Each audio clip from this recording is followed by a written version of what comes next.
saya Dewi Tari, saya dari Prodi Bahasa dan Sastra Indonesia. Di sini saya akan menjelaskan mengenai mata kuliah keterampilan berbicara. Di sini materi yang akan saya sampaikan yaitu mengenai diskusi kelompok. Jadi buat teman-teman yang ingin tahu apa sih diskusi kelompok itu, bagaimana diskusi kelompok itu, jadi simak dengan baik videonya. Langsung saja kita simak videonya. Oke, di sini saya akan menjelaskan materi mengenai diskusi kelompok. Jadi, diskusi kelompok mencakup kemampuan menyampaikan pendapat, ide, dan kemampuan informasi secara jelas dan efektif. Selain itu, penting untuk mendengarkan aktif, menghargai pendapat orang lain, dan partisipasi secara aktif dalam proses diskusi.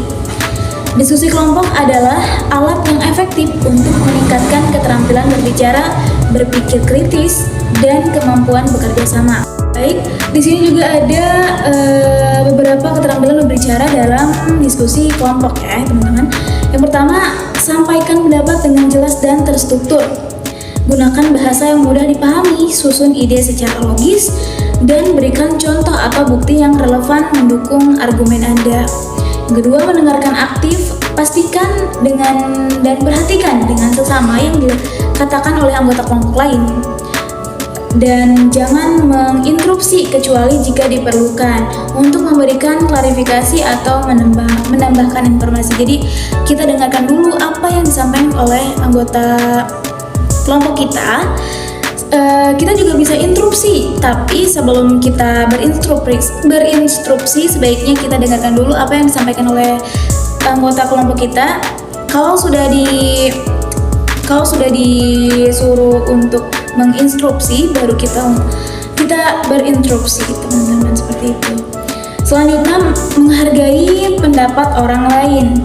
Ajak anggota untuk berbagi pendapat, bahkan jika mereka berbeda dengan Anda, dan jangan menghakimi atau meremehkan ide mereka. Jadi kita harus mendengarkan dari setiap anggota tuh pendapatnya seperti apa, bagaimana. Kita nggak boleh ngejudge pendapat dari anggota kelompok kita gitu ya.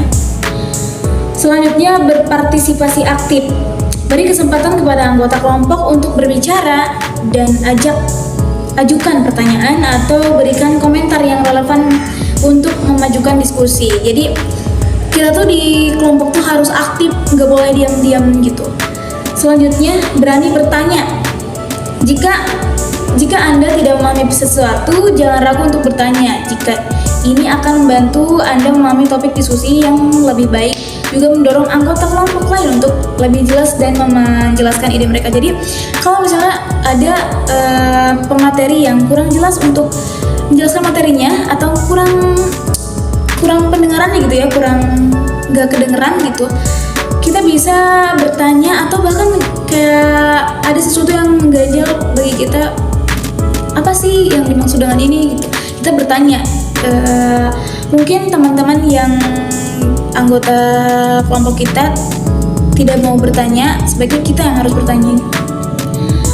Tidak berani bertanya gitu, jadi kita harus berani bertanya. Selanjutnya, menjaga bahasa tubuh yang positif. Kontak mata, tersenyum, dan bahasa tubuh yang terbuka dapat membantu menciptakan suasana diskusi yang positif dan nyaman. Jadi gestur tubuh juga berpengaruh ya teman-teman, buat kayak kita speak up.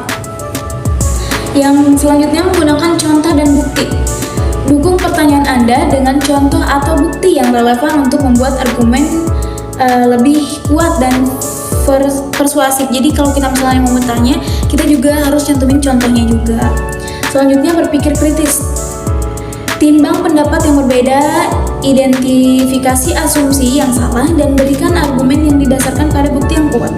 Selanjutnya, mampu menyimpulkan. Setelah diskusi selesai, rangkum poin-poin utama dan kesepakatan yang telah dicapai. Jadi setiap kita diskusi harus mampu merangkum atau meresum apa yang telah kita bahas di diskusi kali ini misalnya gitu ya.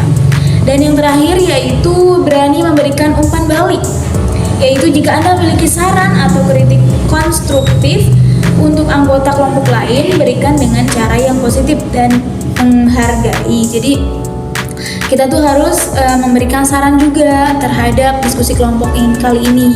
Sebaiknya kayak gimana, kedepannya kayak seperti apa gitu ya teman-teman. Jadi untuk diskusi kelompok ini lebih tepatnya ke kita tuh harus kompak gitu di diskusi kelompok ini gitu ya. Yang pertama yaitu kegiatan di mana sekelompok orang berkumpul untuk berinteraksi dan berbagi ide, pandangan serta pemikiran mereka tentang suatu topik atau permasalahan tertentu. Manfaatnya tuh diskusi kelompok yaitu meningkatkan hasil belajar, mengembangkan keterampilan, membentukkan sikap sosial, meningkatkan kreativitas dan inovasi. Di sini juga ada tips diskusi kelompok yang efektif nih teman-teman. Yang pertama, dengarkan dengan baik, perhatikan pendapat orang lain dan berikan tanggapan yang konstruktif. Di sini juga ada mengemukakan pendapat dengan jelas, sampaikan ide dan pendapat dengan bahasa yang mudah dipahami. Teman-teman, mungkin itu saja yang bisa saya sampaikan mengenai diskusi kelompok ya teman-teman. Jadi semoga materi yang saya sampaikan berguna bagi teman-teman semuanya. Teman-teman semuanya bisa paham apa yang saya sampaikan. Mungkin itu saja. Terima kasih. Wassalamualaikum warahmatullahi wabarakatuh. Happy for watching teman-teman semuanya.